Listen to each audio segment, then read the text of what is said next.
والصلاة والسلام على رسول الله وبه نستعين ونستغفره ونتوب إليه وأشهد أن لا إله إلا الله وحده لا شريك له وأشهد أن محمدا عبده ورسوله أما بعد اللهم إنا نسألك علما نافعا ورزقا طيبا وعملا متقبلا اللهم علمنا مما ينفعنا وعلمنا مما يهمنا وزدنا هدى وتوفيقا وصلاحا.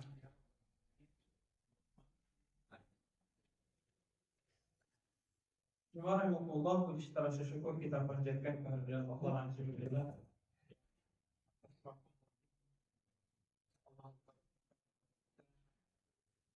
Sampai detik dan Allah masih memberikan kepada kita untuk mengaruniakan hidayah dan taufiknya, sehingga dari berbagai kebaikan-kebaikan yang kita lakukan sebagaimana layaknya biidznillah sholat isya yang kita tunaikan berjamaah, yang dilanjutkan sejenak bermujalasah di majelis ilmu ini, tidak lain semua kebaikan ini kita lakukan melainkan karena Allah Ta'ala masih mengaruniakan hidayah dan taufik. Salawat assalamu mudah-mudahan senantiasa terlimpah curahkan terbentuk saudara dan kita Habibana Nabiyyana Muhammadin sallallahu alaihi wasallam, untuk para sahabat tabi'in dan semua pun mudah-mudahan atas wasilah hidayah dan taufik Allah kita semua bisa beristiqamah untuk senantiasa hadir di berbagai majelis ilmu agar kualitas amal ibadah kita yang hari makin baik dan kita berusaha menyelaraskan dan menyesuaikan apa yang kita amalkan sesuai dengan apa yang Allah perintahkan dan Allah contohkan kepada Nabi Muhammad SAW sebagai suri teladan terbaik kita dalam kehidupan. Allahumma amin amin ya rabbal alamin. Baik, ikhwatikumullah, kita melanjutkan tadabbur dari tafsir surat Al-Haqqah. Sesuai dengan namanya, Al-Haqqah itu artinya sesuatu yang memang benar dan akan terjadi. Sesuai dengan penamaannya, surat Al-Haqqah ini yang diyakini dan disepakati oleh para ulama sebagai surat yang diturunkan sebelum hijrah, artinya ketika Rasulullah dan kaum muslimin masih di Makkah, dan memang saat itu tantangan yang dihadapi oleh Rasulullah SAW dalam menyampaikan risalahnya adalah adanya semacam penyangkalan sekaligus keraguan-raguan yang disebarkan oleh orang-orang kafir Quraisy terkait apa iya alam semesta yang terlihat begitu kokoh, yang telah ada sebelum manusia itu sendiri ada, bahasanya apakah benar-benar akan hancur dan apakah hari kiamat itu akan benar-benar terjadi. Maka di surat Al-Haqqah ini sebagaimana yang sudah diuraikan di pertemuan sebelumnya, dari ayat ke-1 sampai 12 Allah Ta'ala mengajak masyarakat Arab saat itu untuk merenung sejenak terkait seperti apa kemudian akhir perjalanan masyarakat Arab yang dikenal dengan Al-Arabul Ba'idah, atau kalau bahasa kita masyarakat Arab yang sudah punah, yang tidak meninggalkan warisan sama sekali, hilang bahasanya, dibinasakan oleh Allah Azza wa Jalla. Seperti ada kaum Ad dan kaum Samud yang mereka tinggal di sebuah daerah yang namanya Kota Ula, hilang begitu saja. Yang tersisa mungkin ada peninggalan-peninggalan rumah dan istana mereka, sementara orang-orang hilang, tidak ada. Demikian juga Allah contohkan bagaimana kemudian kisahnya kaumnya Nabi Lut alaihissalam, bagaimana juga kaumnya Nabi Nuh alaihissalam, bagaimana juga dengan dikjayaannya Fir'aun dan para tentaranya biiznillah dilumat begitu saja di bawah kendali dan kuasanya Allah Azza wa Jalla. Maka kalau Allah berkuasa dan memberikan contoh-contoh seperti yang disebutkan tadi, di ayat-ayat yang akan kita kaji selanjutnya adalah Allah menunjukkan bagaimana kuasanya Allah itu dalam menghancurkan alam semesta ini secara umum, sehancur-hancurnya. Dan di balik kemahakuasaan Allah ini nanti kita akan melihat bagaimana Allah menunjukkan dan mempertontonkan kepada kita dari sekian makhluk yang Allah ciptakan, ada juga yang lebih kuasa dibandingkan kita, Sebagaimana pula alam semesta yang hari ini kita huni, masih ada alam-alam yang lain yang bentuknya dan luasnya jauh lebih besar dibandingkan alam semesta lain. Kalau ibarat kata, saya ingin mengutip satu hadis dulu yang diriwayatkan oleh Imam Ibnu Hibban, dan hadisnya insya Allah sahih. Rasulullah SAW mengatakan ini, Mas samawatu sab'i ma'al kursi illa kahalaqatin mulqatun bi'ardi falatin. Kata Rasulullah SAW, bumi yang luas, langit dan bumi yang begitu luas, yang di dalamnya salah satunya adalah langit itu yang terdiri dari 7 lapis langit, yang disebut-sebut nanti di surat Al-Ma'arij itu kalau kita ingin tembus dari langit terbawah sampai langit tertinggi itu butuh waktu 50.000 tahun, saking luasnya kata Allah Azza wa Jalla. Maka Allah menegaskan luasnya langit itu masih ada yang lebih luas dari langitnya. Apa itu? Kata Rasulullah dalam hadis ini, yang lebih luas dari langitnya Allah yang 7 lapis itu ada yang namanya al-kursi. Kita mengenal ada istilah ayat kursi.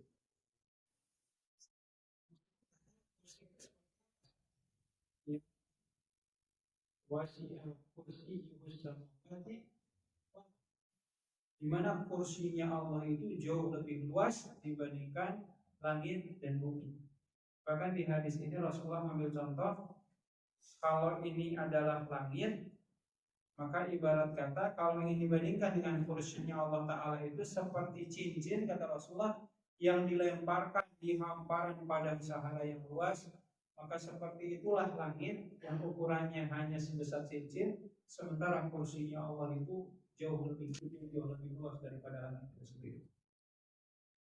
Dan ternyata ikhwanah dari kursinya Allah pun ada yang lebih gede dari itu semua. Kata Rasulullah, wa fadlul arsy 'alal kursi kafadlil fulati 'alal halaq. Kata Rasulullah SAW, dan luasnya arsy Allah jauh lebih luas dari kursinya itu sendiri, seperti cincin yang dilemparkan di padang Sahara yang luas. Jadi ada yang lebih gede lagi, yaitu kursi. Kursi ada yang lebih gede lagi, yang bernama arsy-Nya Allah Subhanahu wa Ta'ala. Jadi ya kita nggak ada apa-apanya.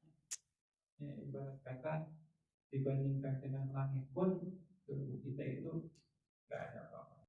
Baik, insya Allah kita lihat bagaimana wujud kemahakuasaan Allah dari makhluk-makhluk yang Allah ciptakan. Termasuk mungkin nanti kita akan contohkan bagaimana bentuk dan besarnya malaikat-malaikat yang Allah tugaskan untuk membawa arsy-Nya Allah Subhanahu wa Ta'ala. Yang tadi disebutkan arsy itu jauh lebih gede daripada kursi, dan kursi jauh lebih gede dari alam semesta lain.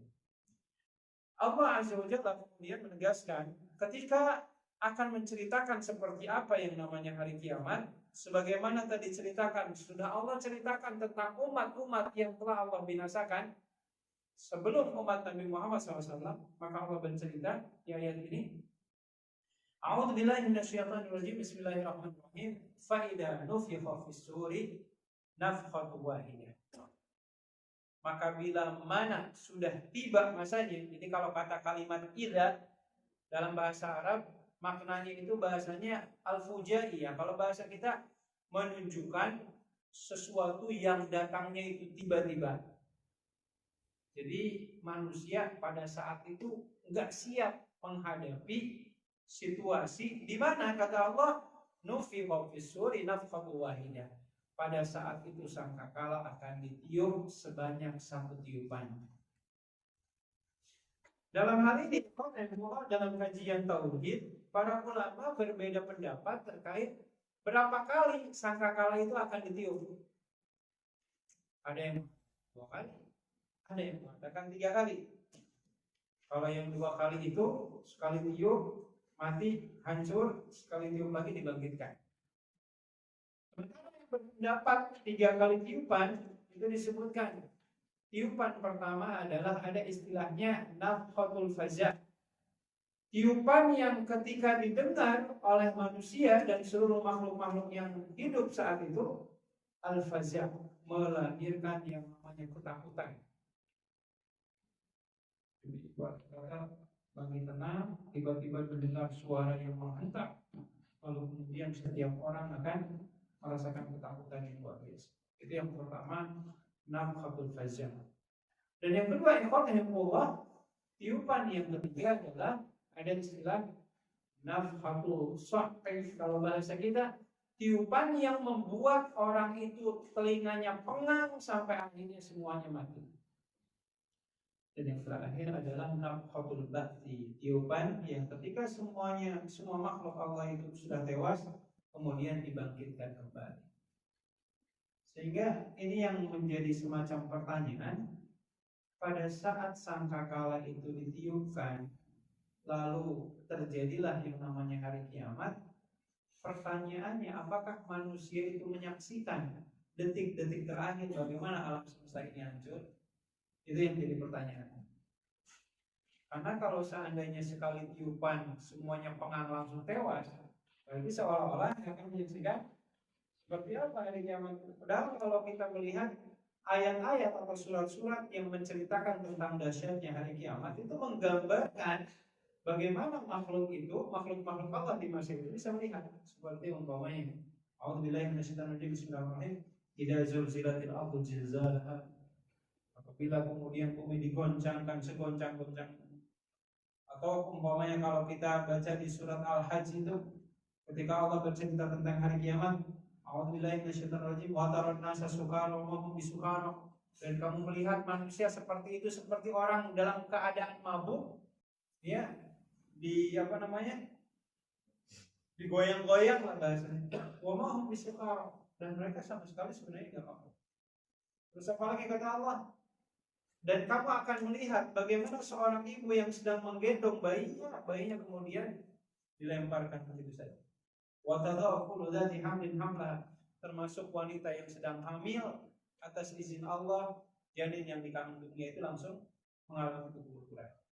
Jadi dari beberapa ayat-ayat yang disampaikan tadi, seolah-olah Allah memberikan pesan ketika hari kiamat itu terjadi, manusia-manusia yang masih hidup saat itu memang menyaksikan detik-detik terakhir bagaimana kiamat itu terjadi. Sehingga ini yang menjadikan salah satu alasan dan dalil bagi sebagian ulama kalau sangkakala itu ditiup sebanyak 3 kali diulang. Wallahu a'lam.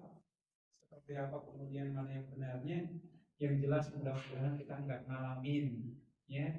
Karena Rasulullah SAW memberikan semacam peringatan, la taqumu sa'atu illa ala syirril khalqi. Hari kiamat tidak akan terjadi kecuali manusia-manusia yang hidup saat itu adalah manusia-manusia yang paling buruk, yang tidak pernah muncul keburukannya di masa-masa sebelumnya. Jadi sudah nggak ada orang yang beriman di masa itu. Sudah menghisap yang namanya bukhon bahasanya, ya. Jadi orang-orang yang di hatinya ada iman meskipun sebesar biji zarah, Allah akan tewaskan. Sehingga yang tersisa saat itu ya manusia-manusia yang dalam hatinya nggak ada keimanan sama sekali kepada Allah, dan terjadilah kemudian. Nah, Allah Azza wa Jalla menegaskan bagaimana kemudian cukuplah bagi Allah Ta'ala itu kalau ingin menegakkan yang namanya hari kiamat dan menghancurkan bumi dengan apa yang ada di dalamnya, bagi Allah Ta'ala itu cukup memerintahkan malaikat untuk meniup dengan sekali tiupan.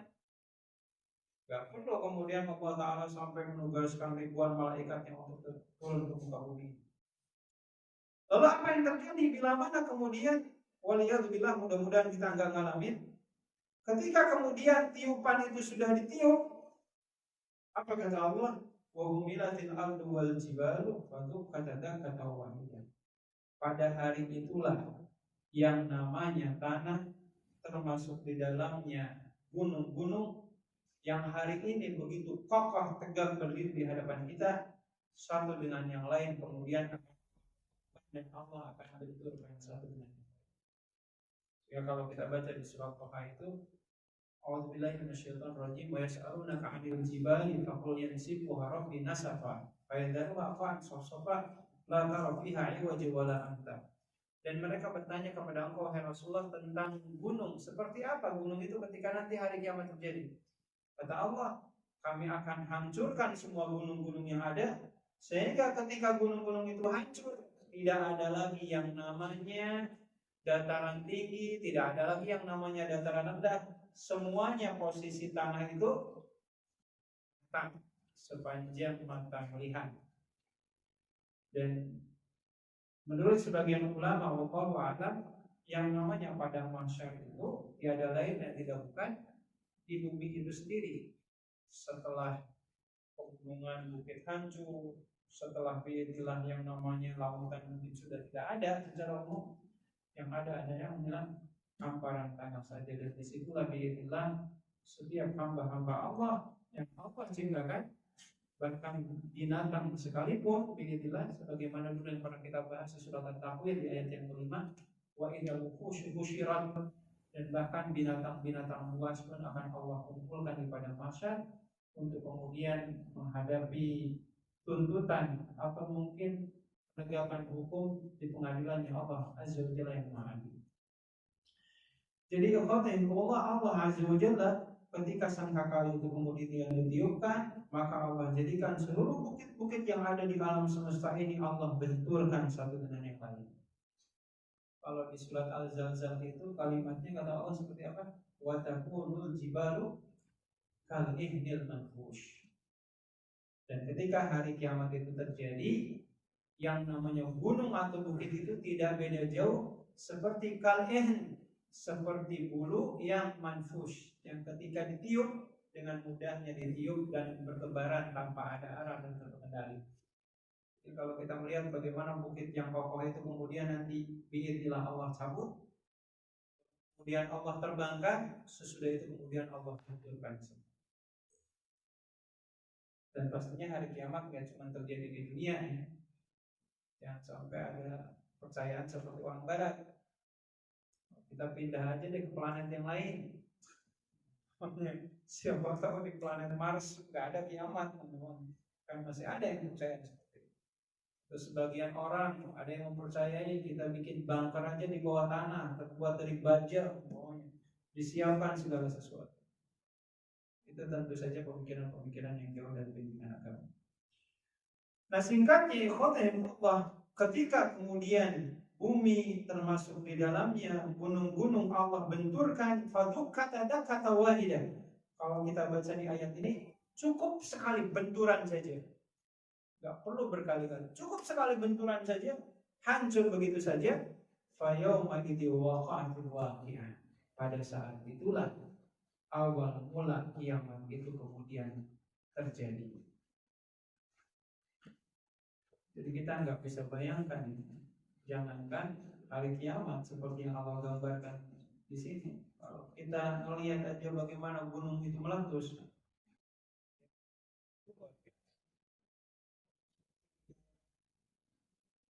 ya, meletus juga. Siapa? Mbah Marijan. Mungkin kita mendengar ya. Itu gunungnya meletus atau hanya mengeluarkan erupsi saja, mengeluarkan panas. Meletus ya. Saya mungkin ambil contoh meskipun saya nggak pernah ngalamin, tapi diceritakan oleh orang tua dulu ketika gunung yang di daerah Tasik itu Galunggung, gunung Galunggung itu meletus, itu luar biasa ya. Kota Garut yang bersampingan dengan Tasik itu sampai gelap, seperti padahal itu waktu siang, tapi suasana gelap aja seperti waktu malam. Jadi kata yang terlihat cuma mata dan gigi doang. Ya, semuanya penuh dengan debu. Dan efek dari gunung Galunggung yang meletus itu, menurut penelitian ya, mengakibatkan ada satu jenis varietas jeruk ya, yang memang itu varietas unggulan di Garut, akhirnya hilang begitu saja. Dan menurut penelitian, Garut itu tidak akan bagus ditanami jeruk selama 60 tahun ke depan. Jadi itu katanya baru bisa normal lagi. Itu menurut penelitian. Jadi orang yang kalau kenal jeruk Garut, bukan cuma mencoba ya.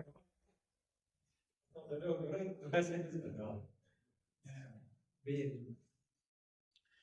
Nah ya Pak, kita baru melihat umpamanya di tayangan televisi bagaimana kemudian dahsyatnya gunung meletus itu luar biasa. Ratusan orang mungkin berkah nyawa seperti kejadian gunung Galunggung itu. Ribuan orang meninggal dunia, bahkan debunya pun sampai nyampe ke benua Australia di masa itu. Ekbar sampai ke Australia. Luar biasa letusannya. Apalagi hari kiamat. Bukan cuma satu gunung, seluruh gunung di muka bumi ini Allah hancurkan. Nah itu yang terjadi dan yang terlihat secara langsung di hadapan kita. Demikian juga kata Allah Subhanahu wa taala, "Wan syaqqatis sama'u fa hiya yawma idzin wahiyah." Kalau itu yang ada di hadapan kita. Termasuk yang hancur itu adalah langit yang ada di atas kepala kita. Insyaqqat. Insyaqqat itu maknanya adalah retak dan terbelah. Ya. Fahiyya yauma idzin wahiyah. Yang hari ini kita melihat seolah-olah langit itu begitu kokoh, dia berdiri sama sekali tanpa ada tiang. Ketika tiba masanya, ketika sangkakala itu ditiupkan oleh malaikat Israfil, maka fahiyya yauma idzin wahiyah. Tiba-tiba kemudian gaya kekuatannya hilang begitu saja. Jadi tiba-tiba apa istilahnya? Yang tadinya kuat langsung lemes. Apa istilahnya? Bahasa Inggris itu. Kalau di sini ada orang Sunda nggak? Orang Sunda ada istilah. Orang Sunda mengulapes apa mengulapes? Lemas gitu. Lemas. Umpamanya ada orang yang tadinya kuat, atletis, umpamanya sekali suntikan, umpamanya langsung pingsan, umpamanya langsung koma. Itu loh. Hilang begitu saja itu kekuatannya yang tadinya itu begitu kuat.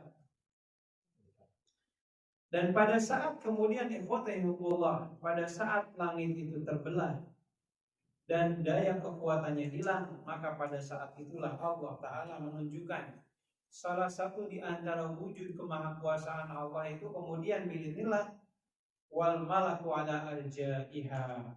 Pada saat itulah malaikat-malaikat itu kemudian ada di setiap penjuru dari langit-langit yang sudah terbelah. Jadi kalaulah manusia itu bisa melihat malaikat umpamanya, dan tentunya malaikat nggak akan bisa dilihat oleh kita. Tapi biidznillah ketika nanti di hari kiamat itu terjadi, Allah menggambarkan bagaimana kemudian malaikat itu ada di setiap penjuru arah mata angin.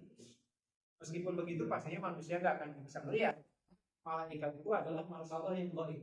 Tapi Allah gambarkan bagaimana di setiap penjuru arah mata angin itu semua malaikat ada. Lihat kita semua. Bukan kita ya, orang-orang yang saat itu merasakan yang namanya hari kiamat.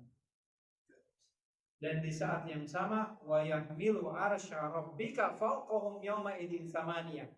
Dan pada saat itulah kemudian arsy-Nya Allah Ta'ala dibawa oleh malaikat, yang malaikat membawanya itu, yang membawa arsy-Nya Allah Ta'ala itu sebanyak 8 malaikat.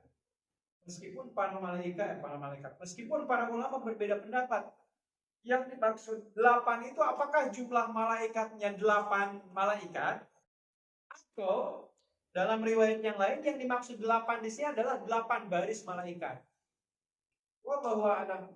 Coba nih kalau kita mengutip dari beberapa riwayat yang ada, salah satunya dalam hadis sahih yang diriwayatkan oleh Imam Abu Daud, Rasulullah SAW menegaskan bahwasannya malaikat yang hamalatul arsy, yang membawa arsy-Nya Allah Ta'ala itu besarnya, kata Rasulullah dalam hadis ini, ma baina syummatu udunaihi ila atikihi masirata sab'atu mi'ati amin. Kata Rasulullah SAW, malaikat yang membawa arsy-Nya Allah Ta'ala itu besarnya itu, kalau diukur kata Rasulullah dari telinganya sampai ke bagian pundak. Jadi ibarat kata nih, kalau malaikat itu umpamanya punya telinga dan punya pundak, kita malaikat punya telinga atau enggak? Cuman ini gambaran yang dicontohkan oleh Rasulullah. Ibarat kata kalau seandainya malaikat itu seperti kita dan dia punya telinga dan pundak, Maka kalau kita ingin melakukan perjalanan dari pundaknya malaikat sampai ke telinganya tersebut, butuh waktu selama 700 tahun. Jadi nggak tahu bedanya seperti apa. Nah itu satu malaikat. Sementara yang membawanya katakanlah 8 baris malaikat. Sebesar apa ya konten yang namanya arsy Allah Azza wa Jalla. Jadi disinilah kemudian kita melihat wujud kemahakuasaan Allah Azza wa Jalla. Nah tinggal kemudian Allah menguraikan ketika arsy-nya Allah Azza wa Jalla kemudian Allah hadirkan di muka bumi ini, selanjutnya apa yang akan terjadi sesudah itu? Maka kata Allah Azza wa Jalla di ayat yang selanjutnya disebutkan yauma idzin tu'raduna la takhfa minkum khafiyah. Pada saat itulah tu'raduna la takhfa minkum khafiyah. Pada saat itulah yang namanya seluruh amalan-amalan yang selama ini kita sembunyikan Allah buka selebar-lebarnya. Artinya dimulailah hari pengadilan. Mahkamah Allah itu kemudian dimulai. Dan Rasulullah SAW dalam beberapa riwayat, salah satunya dalam hadis sahih riwayat Imam Ibnu Majah, Rasulullah menegaskan yu'radun nasa yaumal qiyamati salasatu a'radhat. Kata Rasulullah SAW, ketika mahkamah Allah Ta'ala itu kemudian ditegakkan, maka ada 3 tahapan yang akan dilewati oleh setiap manusia. Tahapan pertama adalah tahapan di mana seluruh amalan kita itu dibacakan oleh Allah Azza wa Jalla. Itu dibacakan dari awal sampai akhir. Wahai fulan, kamu umpamanya tanggal sekian, hari sekian, jam sekian melakukan ini, melakukan ini, melakukan ini. Ini tahapan yang pertama. Tahapan di mana kemudian kata Rasulullah SAW, Allah Ta'ala kemudian membacakan seluruh amalan-amalan kita.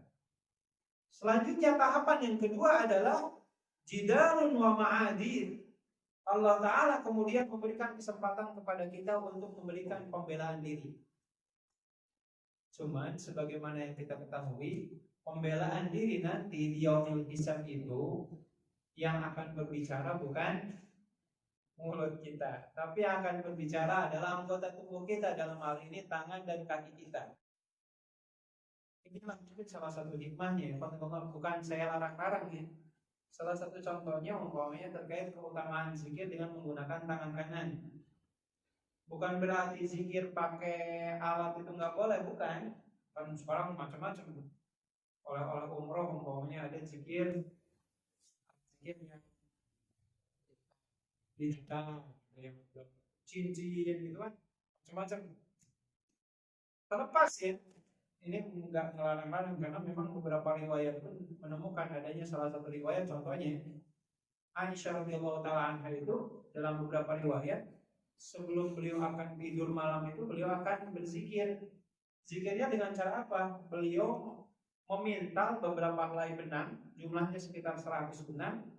Jadi sebelum tidur itu beliau zikirnya pakai benang. Subhanallah, subhanallah, subhanallah, itu dulu.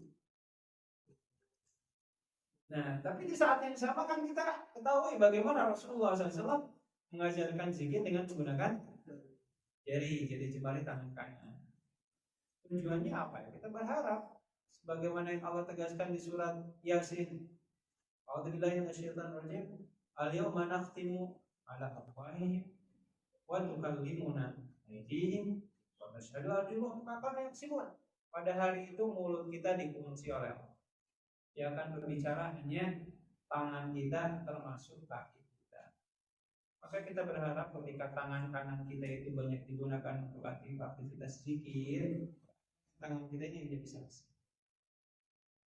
Dan di saat yang sama, ya nggak cuma tangan juga, kaki juga kan dipakai untuk alat dimana kemudian nanti akan mengutarakan segala bentuk pembuktian atas apa yang selama ini kita lakukan.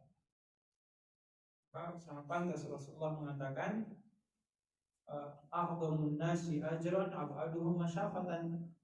Kata Rasulullah, manusia yang paling gede pahalanya sholat berjamaah ke masjid itu yang paling jauh rumahnya. kalau bisa jalan kaki, biar biarlah kaki kita menjadi saksi. Allah SAW menyebutkan dalam beberapa keterangan itu bahwasanya kaki yang akan pertama kali bersaksi di hadapan Allah itu adalah tulang yang terletak di bagian kaki kiri, ya paha kiri. Maka hati-hati dengan paha kiri kita. Paha kiri inilah yang akan menjadi saksi yang memberatkan di hadapan Allah Azza wa Jalla. Pakai yang baik-baik. Jadi ilmu menaikkan sholat 5 waktu berjamaah di setiap waktunya itu mudah-mudahan bisa menjadi pemberat kebaikan kita di Allah.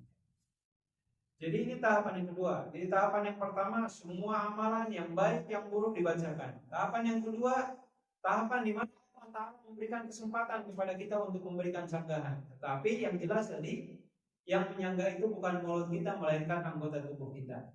Dan barulah tahapan ketiga, tahapan di mana Allah Ta'ala memvonis baik buruknya kita, dan setiap kita kemudian langsung akan diberikan hasil dari catatan amalan kita.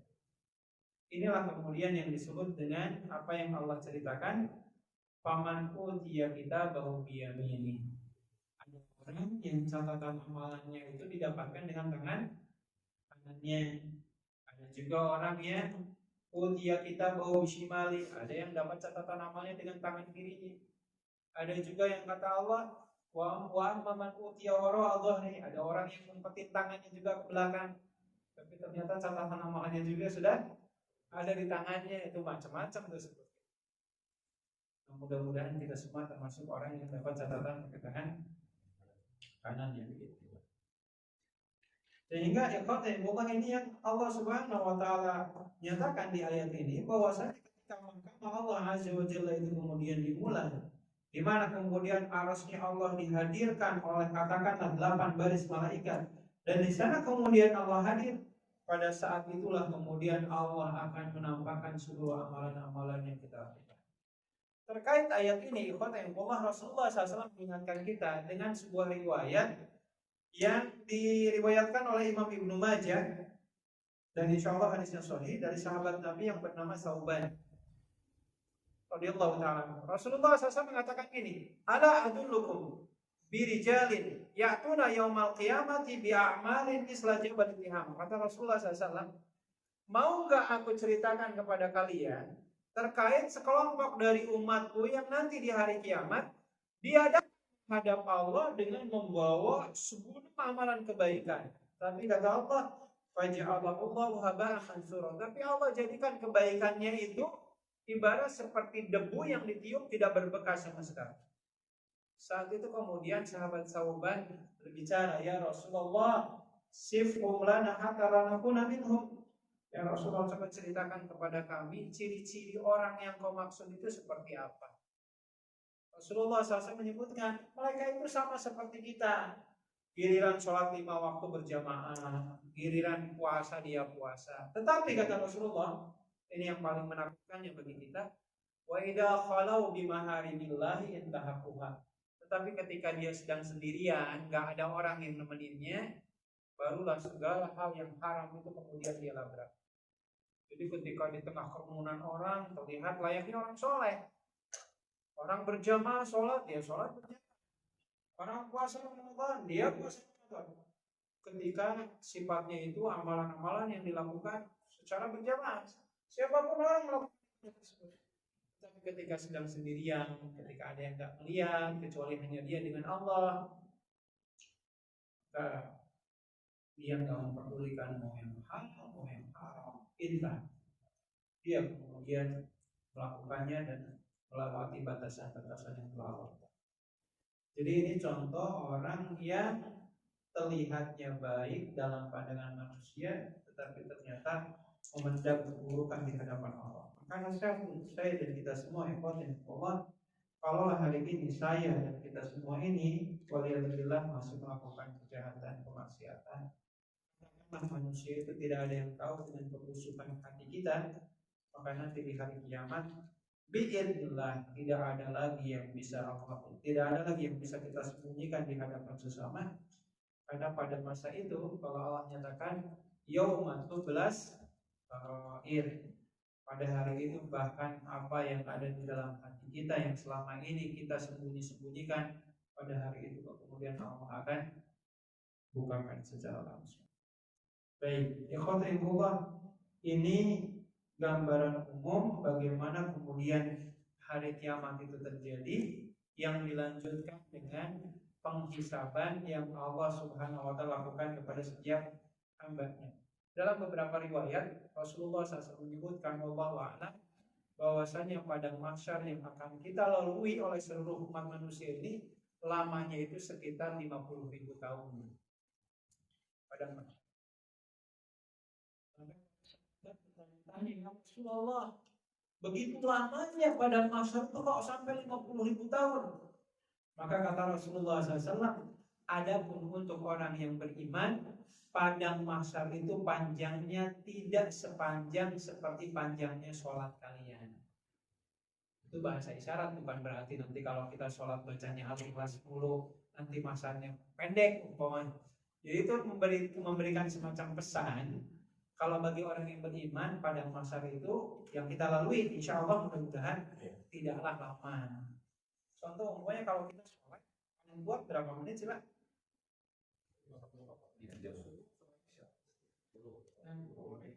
Ya, umpamanya paling lama mungkin 6-10 menit mungkin ya. Inilah. Itu pun kalau sholat berjamaah. Kalau sholat sendiri mungkin 6 menit juga selesai. Inilah. Nah, Rasulullah SAW menjanjikan bagaimana bagi orang-orang yang kufur panjangnya padang mahsyar itu sampai 50.000 tahun. Tapi insya Allah mudah-mudahan bagi kita semua ini mudah-mudahan kita meninggal dalam kondisi yang baik. Maka kata Rasulullah, lamanya padang mahsyar yang akan kita lalui itu tidaklah lama layaknya kita menunaikan sholat 5 waktu dalam setiap hari. Terakhir, ikhwatillah, sebagai penutup, kita akan melanjutkan di babak selanjutnya. Jadi kalau mahkamah ilahi itu sudah ditegakkan, ya semua catatan amal itu tadi kan sudah benar-benar dihisab oleh Allah Ta'ala. Baru sesudah itu detik-detik penyerahan catatan amal kita semua. Maka Allah Ta'ala mengawali dari ayat 19 sampai ayat ke-24. Apa yang Allah tegaskan? Jadi di ayat ini diceritakan manusia dibagi kepada 2 kelompok. Kelompok yang pertama, A'udzubillahi minasyaitonirrajim. Fa'amma man utiya kitabahu biyaminihi fayaqulu ha'umqra'u kitabiyah. Kelompok pertama adalah mereka yang mendapatkan catatan amalnya dengan tangan kanannya. Maka kemudian yaqulu ha'umqra'u kitabiyah. Maka saat itu kemudian Allah perintahkan kepada mereka, bacalah secara langsung catatan amalan kalian semua. Maka dalam beberapa riwayat, kalau boleh kita ambil salah satunya petikan firman Allah di surat Al-Zalzalah. Ada kalimat, "Faman ya'mal mithqala dzarratin khairan yarah, wa man ya'mal mithqala dzarratin syarran yarah." Siapa orang yang melakukan kebaikan, dia akan melihat catatannya. Sebagaimana orang yang melakukan kejahatan, dosa maksiat, dia pun akan melihat catatannya. Ada pertanyaan gini, bagaimana dengan kita yang melakukan dosa maksiat lalu kemudian kita bertaubat kepada Allah? Apakah catatan itu akan masih ditulis oleh Allah Ta'ala dalam catatan kita? Jawabannya iya, tetap akan ditulis. Tetapi ikhwatillah, ini yang membedakan. Kenapa kemudian Allah Azza wa Jalla tetap mencantumkan catatan amal buruk kita meskipun kita sudah bertaubat kepada Allah? Dalam riwayat yang lain, kalau kita baca umpamanya, Rasulullah SAW menyebutkan, fayaqra'u sayyi'atahu fakullama qara'a sayyi'atan taghayyara launan. Setiap kali nanti, mudah-mudahan kita semua ini, setiap kita melihat dan membaca catatan buruk kita, baca sekilas, kita langsung kemudian bersedih, kita berharap-harap cemas kepada Allah. Dan tak lama sesudah itu, kata Allah, saya sudah menghapus dan mengampuni dosa-dosa kamu. Kan seperti itu. Jadi kita baca, kita sedih, kita harap-harap cemas kepada Allah, sesudah itu Allah hapus, sesudah itu Allah hapus, sesudah itu Allah hapus. Seperti itulah kemudian sifat Rahman Rahimnya Allah Azza wa Jalla, dan di sisi yang lain hendak mengingatkan kepada kita semua. Makanya ya Allah, ibarat kata ya, yang namanya jejak digital itu begitu amat sangat berbahaya. Lagi ramai sekarang ya. Itu saya nggak akan ngomongin masalah yang lagi ramai sekarang. Ya, orang yang punya akun atau apa gitu ya, entah itu di media sosial mana gitu ya. Nah, ini pembelajaran bagi kita. Kalau kita lagi nggak suka sama orang, nggak usah tulis di medsos. Tapi di kemudian hari nanti kita harus bersandingan dengan orang tersebut. Jadi yang sudah bersanding, ya teman yang saat ini jadi mitra kita, baca ke medsos kita dulu kan, bikin patah hati kalau kayak gitu. Nah seperti itu juga nanti di hari kiamat, inilah Allah Azza wa Jalla kemudian akan mencatat, dan kemahakuasaan Allah dan ketelitian Allah jauh lebih teliti dibandingkan kemampuan medsos kita hari ini. Nah, maka pada saat itu Allah Ta'ala akan menampakkan dan menyuruh kita semua untuk membaca. Maka kalau ada sebuah amalan yang mudah-mudahan nih, yang membuat Allah Ta'ala itu menghapus kesalahan kita, salah satunya kata Rasulullah, man satara musliman satarahullah fid dunya wal akhirah. Kata Rasulullah, belajarlah untuk menutup aib saudara kita. Ketika kita menutup aib saudara kita hari ini, insya Allah Allah Ta'ala akan menutup aib kita, utamanya di kehidupan akhirat nanti, demikian juga dalam kehidupan dunia. Maka kalau saya dan kita semua sudah berani membuka aib orang, ya berarti siap-siap Allah Ta'ala yang akan membukakan aib kita. Karena ada sebuah nasihat seorang sahabat Nabi yang bernama Mu'adz bin Jabal radhiyallahu ta'ala. Dalam riwayat yang disampaikan oleh Imam At-Tirmidzi, hadisnya hasan insyaallah, Mu'adz bin Jabal mengatakan gini, mengutip dari apa yang disabdakan oleh Rasulullah. Kalimatnya pendek, ikhwan Allah. Man ayyara akhahu bidzanbi lam yamut hatta ya'malahu. Kalau bahasa kita, siapa orang yang berlebih-lebihan dalam menyikapi kesalahan orang lain, maka orang tersebut tidak akan mati sebelum melakukan kesalahan yang sama. Berat ya? Jadi siapa orang yang berlebih-lebihan ketika menyikapi aib saudaranya, kita ceritain kemana-mana. Kata Rasulullah, orang tersebut tidak akan mati sebelum melakukan kesalahan yang sama. Jadi bijaklah kita semua secara umum, kullu bani Adam khata'un. Setiap kita ini anak cucu Adam punya peluang untuk melakukan kesalahan dan kekeliruan. Wa khairu khata'in at-tawwabun. Dan sebaik-baiknya orang yang punya kesalahan itu adalah senantiasa bertaubat kepada Allah Azza wa Jalla. Nah, saya persingkat ya Allah, ketika kita semua biinilah kita berdoa, mudah-mudahan nanti kita dapat kitab catatannya pakai tangan kanan Allah. Dan pada saat itu ketika kita baca, orang-orang soleh itu akan mengatakan, ini donantu ani mulakin hisabnya. Sebenarnya saya sudah yakin dari dulu pasti hari ini akan benar-benar terjadi. Jadi kita hari ini nih, umpamanya kalau bahasa kasarnya, kita menjaga sholat 5 waktu berjamaah, dan kita berikhtiar umpamanya menjaga sholat subuh berjamaah. Ngapain kita capek-capek untuk melakukan hal ini? Semuanya itu tiada lain karena kita punya keyakinan apa yang kita lakukan hari ini itu pasti akan kita panen hasilnya nanti di hari kiamat. Kalimat seperti ini yang dikatakan oleh orang-orang soleh di hari kiamat nanti. Jadi ketika dia buka catatan amalnya, dia mengatakan, saya yakin nih, dulu itu saya melakukan ini karena ada janji Allah. Allah mengatakan ini dan seterusnya. Sehingga apa yang terjadi? Allah fahuwa fi 'ishatin radiyah fi jannatin 'aliyah.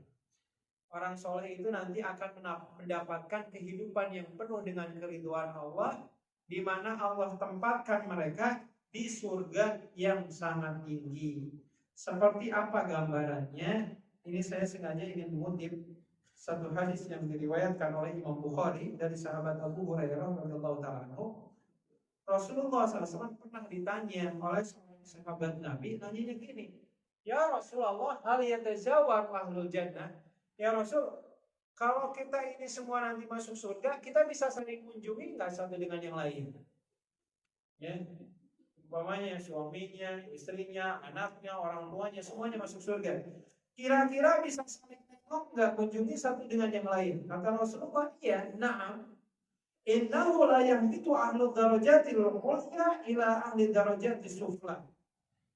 Kalau kata Rasulullah, iya tentu saja bisa. Tapi catatannya, yang bisa nengok itu adalah orang yang surganya itu ada di level tertinggi, bisa nengok yang di bawah.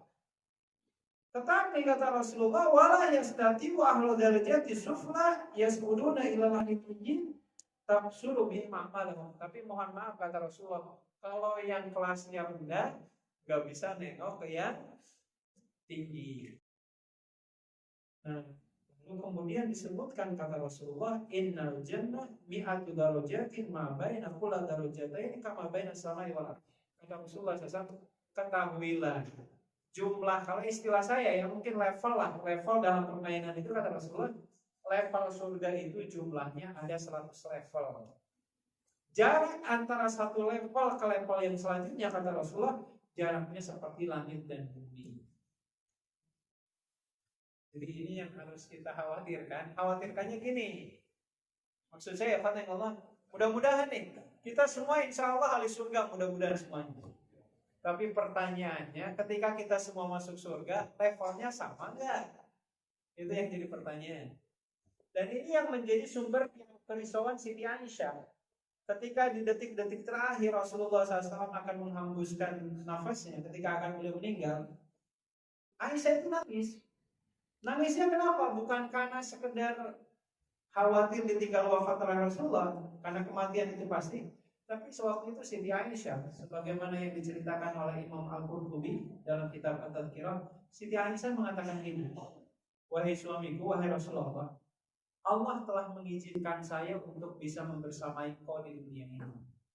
Tapi pertanyaannya, kalau engkau nanti masuk surga, apakah tingkat surgamu nanti bisa sama dengan surgaku atau enggak? Itu yang dikhawatirkan oleh Siti Aisyah radhiyallahu taala.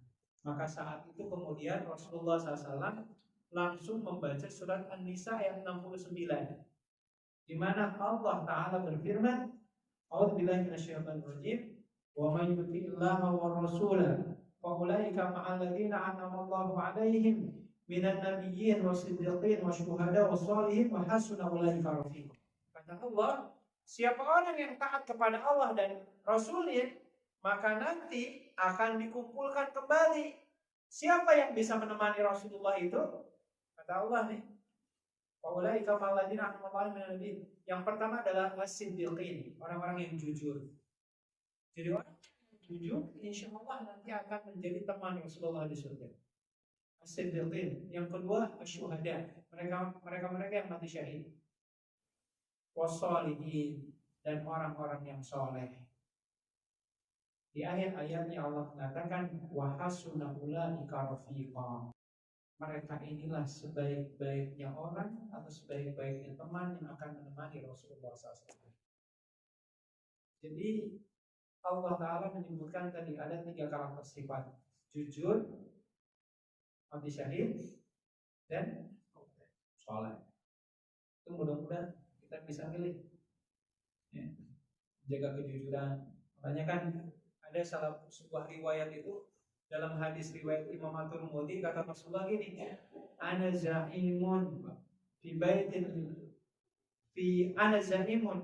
fi rabdil jannah liman taraka al-miraha wa in kana muhiqqan wa baitun fi wasatil jannah liman taraka al-kadhiba wa in kana mazihan. Kata Rasulullah, aku itu nanti akan diposisikan sebagai pemimpin di surga nanti. Allah Ta'ala, kata Rasulullah, menjanjikan 3 hal. Nanti ada 3 kafling di surga itu. Ini kata Rasulullah. Kafling pertama yang di emperan, di pinggiran-pinggiran surga. Bagi siapa nih? Kata Rasulullah, bagi mereka yang meninggalkan debat kusir meskipun mereka yakin benar. Ya, ada emperan surga, pojok-pojokan gitu ya. Bahasanya ya katanya. Jadi kalau kita bertemu dengan orang yang ngeyel, udah tahu dia salah, lebih baik nggak usah ladenin. Meskipun kita punya 1000 dalil yang membuat kita ini bisa yakin kita ini benar gitu. Seperti yang dikatakan oleh Imam Syafi'i rahimahullah ta'ala, beliau mengatakan, saya berani berdebat dengan siapapun kecuali dengan satu jenis orang bodoh yang ngeyel. Bodoh ngeyel nggak usah diladenin gitu. Itu yang pertama nih. Lalu kemudian kata Rasulullah, ada istana di tengah-tengah surga. Bagi siapa? Liman tarakal kadhiba wa in kana mazihan. Bagi mereka yang meninggalkan berbohong meskipun bercanda. Ya, berbohong meskipun bercanda. Jadi bercanda aja nggak boleh berbohong, apalagi yang serius. Dan yang terakhir, wabaitun fi a'lal jannah liman hasuna khuluquhu. Dan ada istana di puncak surga tertinggi bagi siapa? Bagi mereka yang memiliki akhlak yang mulia. Jadi seperti inilah ikhwan dan nanti gambaran di surga nanti. Sebagaimana dalam hadis yang riwayat Imam Bukhari tadi, bahwasannya setiap penghuni surga punya kemungkinan bisa nengok satu dengan yang lain, dengan catatan orang yang level surganya paling tinggi bisa nengok ke yang di bawah. Kalau yang di bawah nggak bisa nengok ke yang di atas, nunggu ditengokin aja. Ya. Sementara level surga itu seperti yang disebutkan tadi, levelnya semuanya ada 100 level. Mudah-mudahan Allah Azza wa Jalla mengaruniakan kita bisa berkumpul bersama Rasulullah SAW.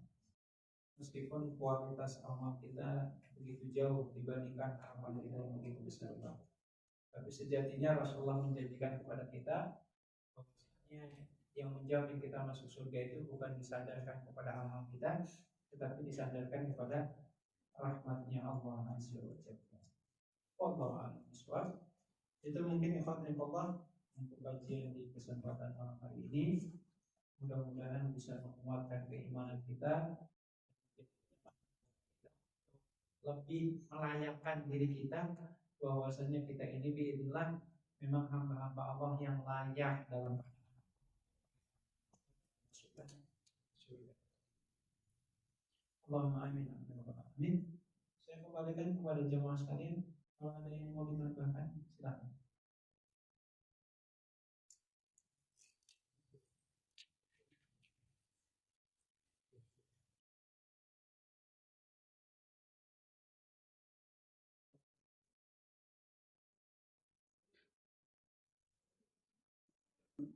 Tinggalnya lebih jauh dari masjid, terus masjidnya amal lain bisa terbagi.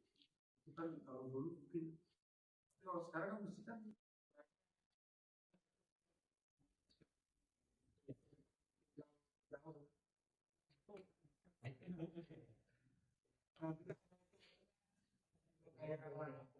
yang ngomongan itu kalau kita itu makmur karena masjid yang paling dekat dengan rumahmu. Iya.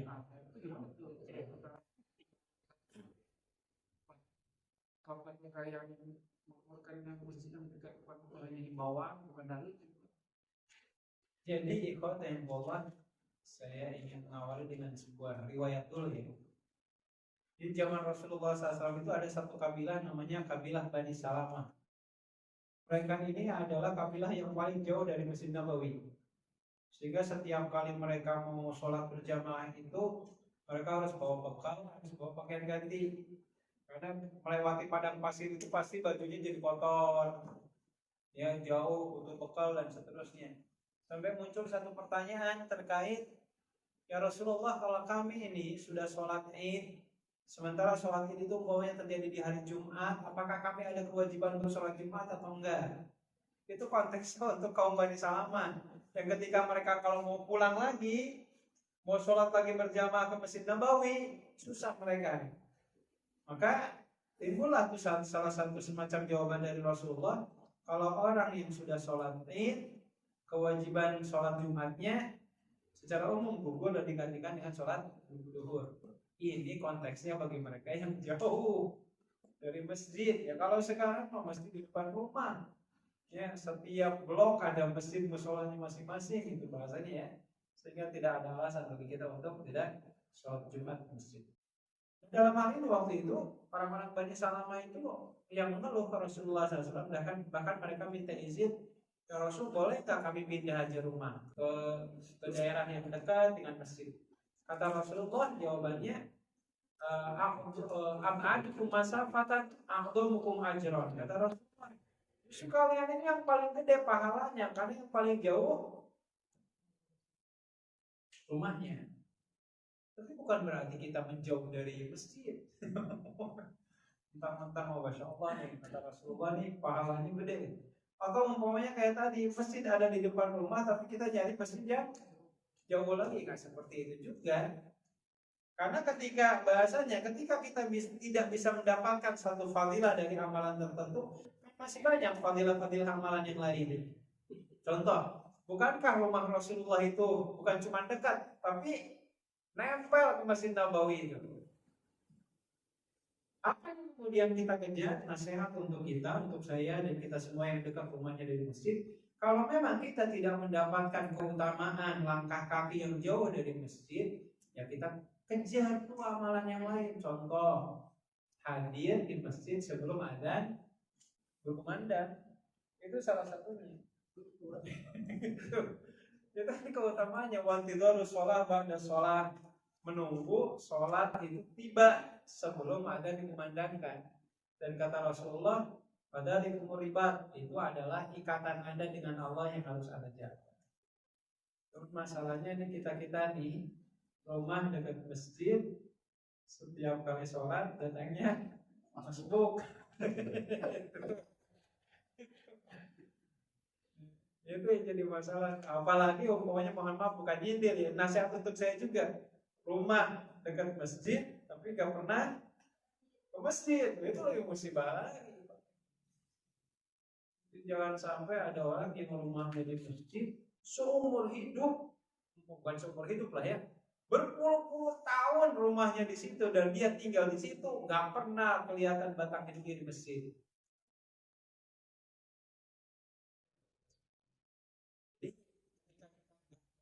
yang tadi pahala jauh dari masjid, kecil pahala pahalanya. Contoh kan, kalau dekat rumahnya dari masjid, sholat sunnahnya, qobliyah ba'diyahnya kan bisa di rumah, gitu kan.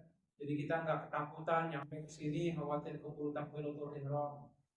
Itu kita kejar tuh amalan-amalan seperti itu. Atau sudah ada di masjid sebelum adzan dikumandangkan. Itu sebuah amalan-amalan yang insya Allah bisa menyamai seperti pahalanya orang-orang yang Bani Salamah ini yang pernah ada di zaman Rasulullah SAW. Meskipun ujungnya waktu itu orang-orang Bani Salamah waktu itu ujung-ujungnya minta izin ke Rasulullah, ya Rasul, bolehkah kami dirikan masjid di perkampungan kami sendiri? Boleh, kata Rasulullah. Terus mereka nanya, siapa yang jadi imamnya? Akhirnya kata Rasulullah, ya atau hukum kita bilang, ya, orang yang paling bagus tampil bacaannya. Siapa ya Rasulullah? Akhirnya dites satu persatu. Ya Rasulullah yang ngetes. Ini dalam kitab Sahih Bukhari disebutkan, ternyata yang dapat lisensi dari Rasulullah itu seorang anak kecil usia 6 tahun yang bernama Amr bin Salamah. Sampai orang-orang sekampung balik mempertanyakan, masa iya kita diimami sama anak usia anak kecil? Ya, gimana lagi bacaan yang paling tampil dibandingkan jamaah yang lain? Seperti itu. Allah Ta'ala. Jadi ya jangan kita cari masjid yang lain, ya, lama masjid di sekitar lingkungan kita masjid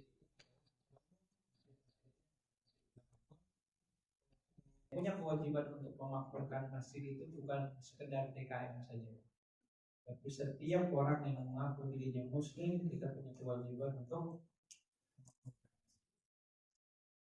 memakmurkan.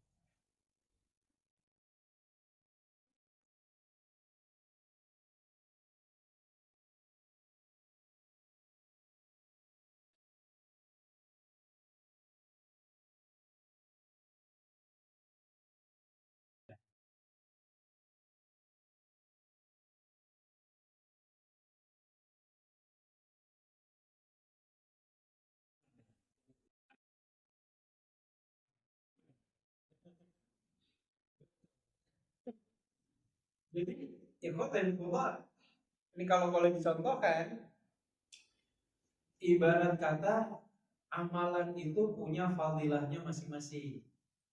Ibaratnya gitu. Ada orang yang dapat keutamaannya itu dengan cara berjalan kaki jauh dari rumah ke masjid.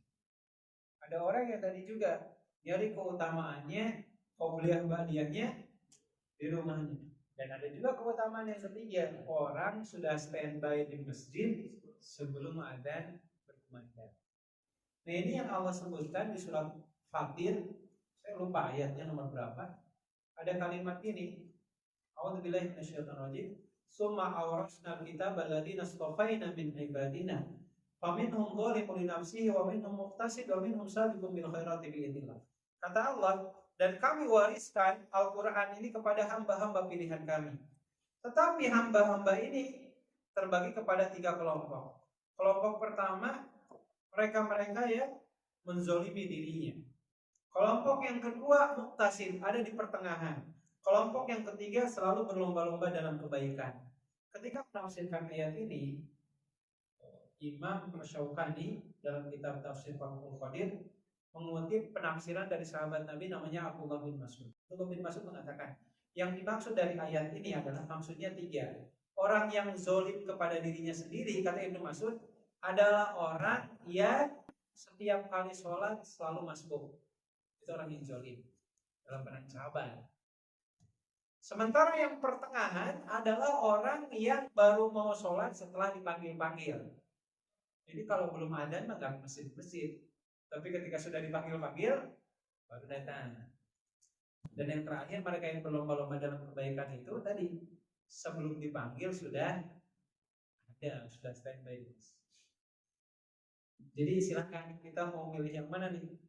Mau yang pertama yang rumahnya jauh dari masjid jalan kaki, atau yang kedua qobliyah ba'diyah kita di rumah, dan itu sebaik-baiknya sholat sunnah yang dilakukan oleh seorang laki-laki. Afdhalus sholati ba'dal maktubati, afdhalus sholati rajuli al maktubah fi baitihi al maktubah. Kata Rasulullah, sebaik-baiknya sholat bagi seorang laki-laki itu di rumahnya adalah sholat sunnah yang wajib di masjid. Kalau seandainya kita memilih yang lain, yang qiblatnya di masjid, dengan konsekuensi tadi tujuannya kita nunggu adzan berkumandang. Nah luar biasanya kalau seandainya yang adzan kita, yang format kita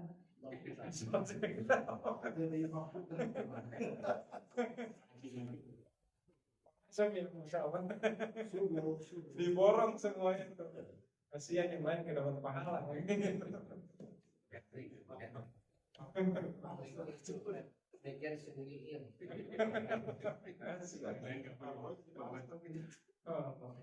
Seperti itu. Apa? Ya.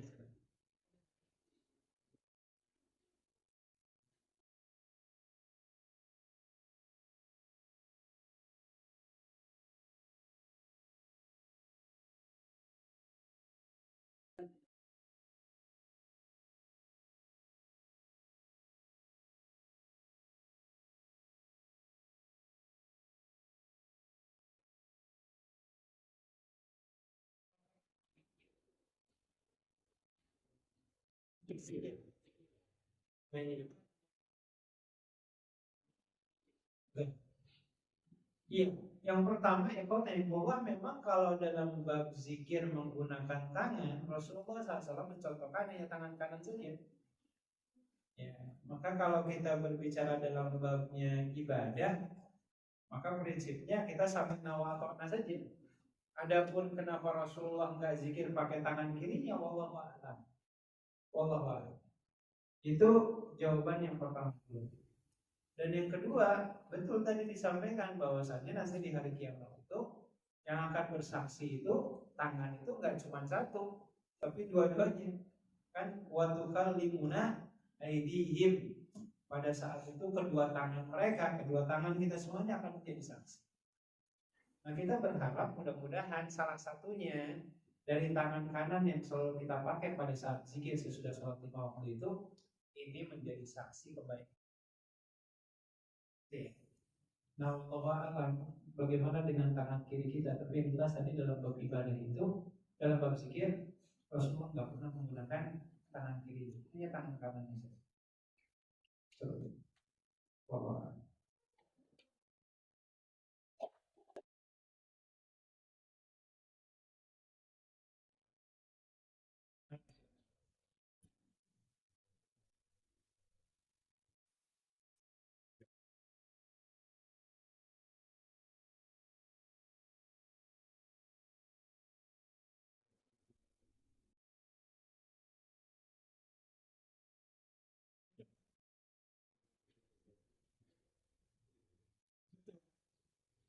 Makanya tadi yang dirisaukan oleh Siti Aisyah, yang kalau ada seorang istri Nabi, bahasanya ya, yang dia dinikahi oleh Rasulullah sampai akhir hayatnya dan tidak diceraikan oleh Rasulullah, maka dia akan menjadi pendamping Rasulullah di dunia dan akhirat.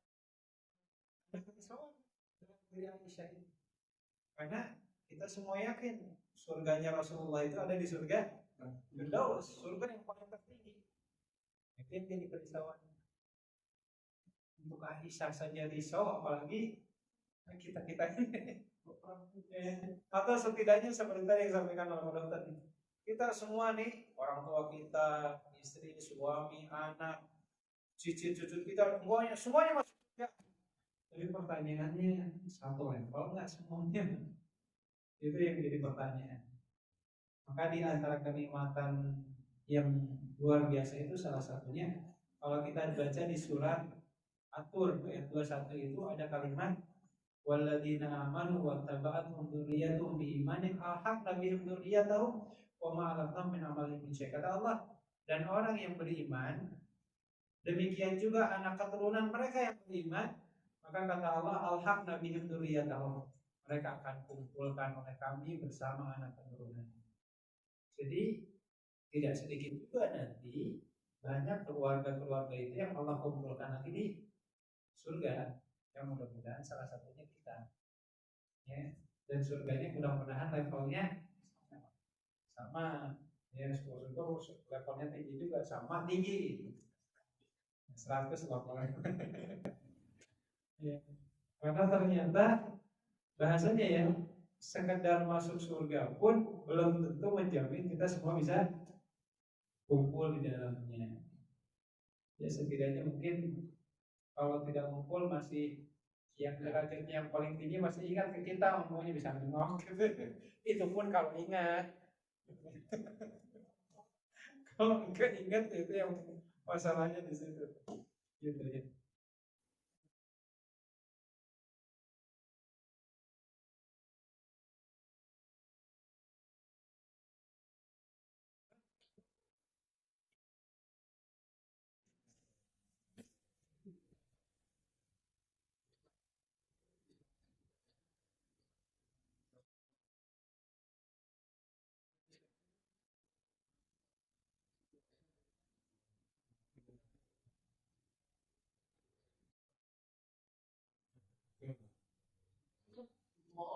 dua tokoh Islam yang punya pandangan ini, dikira kita sebagai ilmuwan misalnya.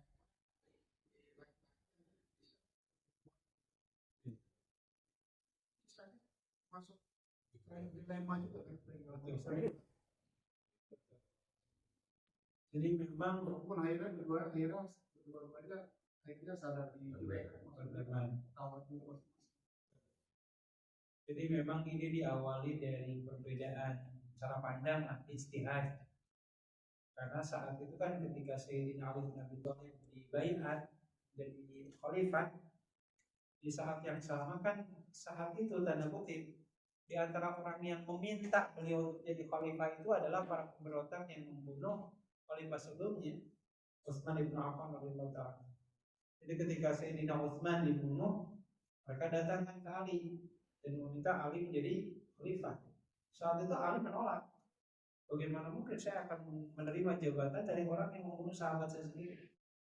Di atas dasar masukan dari sahabat-sahabat Nabi yang lain, wahai Ali, kalau engkau tidak menerima jabatan ini akan memunculkan huru-hara yang lebih besar lagi. Maka saat itu kemudian Ali dibaiat bukan oleh para pemberontak itu, oleh para sahabat yang lain. Tetapi di saat yang sama, Aisyah radhiyallahu anha dan Muawiyah saat itu mereka menyampaikan, kami tidak akan membayar kos sebelum mereka-mereka yang membunuh khalifah kita itu ditangkap semuanya dan dihukum. Tapi saat itu kondisi nggak memungkinkan karena kota Madinah saat itu salah satunya masih ada di bawah kendali para pemberontak. Maka kata Ali bin Abi Thalib, nanti dulu kita kondisikan dulu, kondusifkan dulu kondisinya, ya. Kalau nanti kondisinya sudah aman, kita tangkap dan hukum mereka-mereka yang membunuh Utsman bin Affan tersebut. Tapi ternyata perbedaan pandangan akhirnya mereka sudah ada pendapat di perang Jamal itu. Meskipun dalam keyakinan akidah Ahlussunnah wal Jamaah yang benar itu ada di pihak Ali bin Abi Thalib. Karena Aisyah pun teringat sesudah peperangan selesai terjadi, dulu kata Aisyah, Rasulullah itu pernah mengatakan kepada saya bahwasanya kelak engkau akan menghadapi masa fitnah. Kalau engkau menghadapi masa fitnah tersebut, jangan keluar dari rumahmu. Baru saat itu ketika semuanya sudah selesai, Aisyah baru ingat, oh mungkin ini maksudnya dari apa yang disampaikan oleh Rasulullah dulu. Tapi kan selesai terjadi peperangan itu, kemenangan ada di tangan Ali bin Abi Thalib. Dan sesudah itu Ali bin Abi Thalib menemui Siti Aisyah dan memberikan penawaran, wahai ummahatul mukminin, wahai bundanya orang-orang beriman, Anda mau kemana sesudah ini? Mau pulang ke Madinah? Kalau pulang ke Madinah, saya menyiapkan pengawal, saya menyiapkan kendaraannya dan seterusnya. Akhirnya diantarkan oleh para pengawal tentara-tentara Sayyidina Ali bin Abi Thalib pulang ke Madinah, dan saat itu Aisyah radhiyallahu anha menyadari kekeliruan. Meskipun sesudah itu terjadi perang jilid 2 antara Ali dengan Muawiyah, ya, yang diakhiri dengan perjanjian damai, gitu ya. Itu sejarahnya panjang. Ala kulli hal, dari kisah ini para ulama selalu mewanti-wanti kepada kita semua terkait apa? Terkait generasi terbaik saja seperti para sahabat mengalami kondisi pertikaian yang luar biasa. Apalagi kita yang gampang tersulut emosinya, yang jauh dari bimbingan Allah dan Rasulnya. Sementara sahabat yang terbaik ini mereka yang jauh lebih mengerti terkait masalah sunnah, jauh lebih mengerti dan pernah hidup sejaman dengan Rasulullah. Itu nasihat untuk kita.